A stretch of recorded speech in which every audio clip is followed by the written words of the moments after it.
За би ер нь бол ингээл төвчээр алдагдтал худлыг үнэн болгож, үнэнг худал болгох гэж ярьж байгаа яриаг сонсоод заримдаа бас ичхиймаа. Бидний ч бас ичих булчирхаа ажиллаж байгаа мэдрэмжтэй юм байна гэж боддгийн.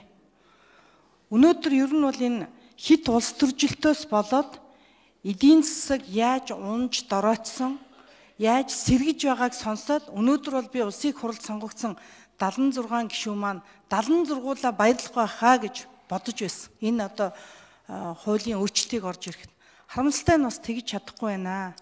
Тийм учраас энэ эдийн засагт гарсан эерэг өөрчлөлтүүдийг бид энэ их хурлд сууж байгаа 76 гишүүн 65-ын бүлэг одоо үнэхээр засгийн газруудтайгаа хамтарч сайн хийж чадсан. Түүний үр дүн гарсан.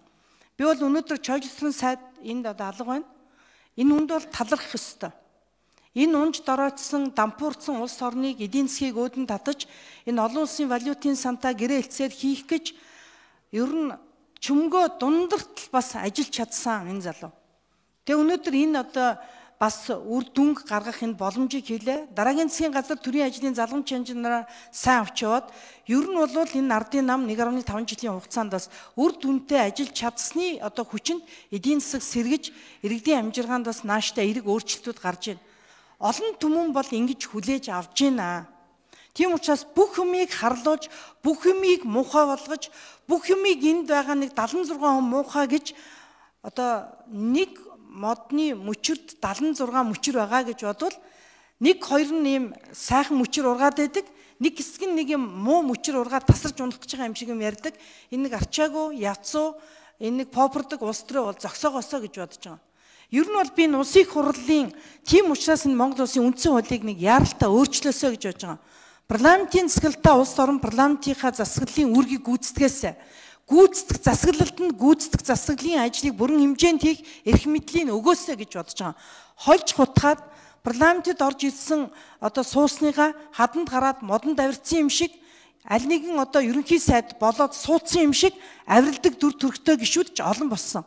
Тэр тусмаа шинээр сонгогдсон гишүүд. Одоо сүүлдээ парламентэд би бол өнөөдөр лүндэж андсан гишүүнийг за инх төвшин нэмд оржийг энэ парламентэд одоо сууж байгаа энэ төвчээртэй агуйг хүлээцтэй парламентын өвийг тээж байгаа. Одоо улаан байна, тэрэж тавг байна, инх болд байна, хоёр инх болд байна ингээ.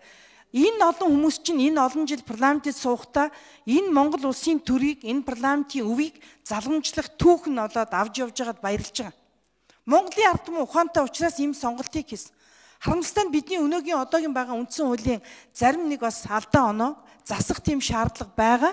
Тэгээ энийгээ зарч чадахгүй учраас улс төрчид маань хит их попрод юу хийж юу ярих ямар чиг үүрэгтэйгээ ойлгохгүй сууж байгааг хараад харамсаж байгаа. Энгийн ард түмэнтэй бид нар уулзт хийж байна. Би өчигдөр 500 гаруй Улаанбаатар хотын иргэд сонгогчтой уулзт хийсэн. Ард түмэн өнөөдөр энэ татварыг тэглэж байгаа энэ асуудлуудыг чинь бас сонсоод баярлж байна. Овоод тааран төгрөгөөр ч гэсэн бидний тэтгэврийг нэмэхээр болчлаа. Цагаан сар болох гэж байна. Насны ишгээ өгөх гэж байна. 0-3 настай хүүхдээ гэртээ хараа сууж байгаа эмэгтэй 50,000 төгрөг өгдөг болчиж эн чинь бас яамаа да гэд. Энэ болгонд ард түмэн баярлж байна.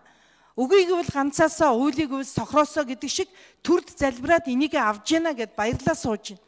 Гэхдээ энэ болгоныг юу ч биш юм шиг энд балруултаад нэг том улс төр яриад бид нар энд хэмхлэлдэж зодтолтгол харин зогсоочмоор юм шиг байгаа.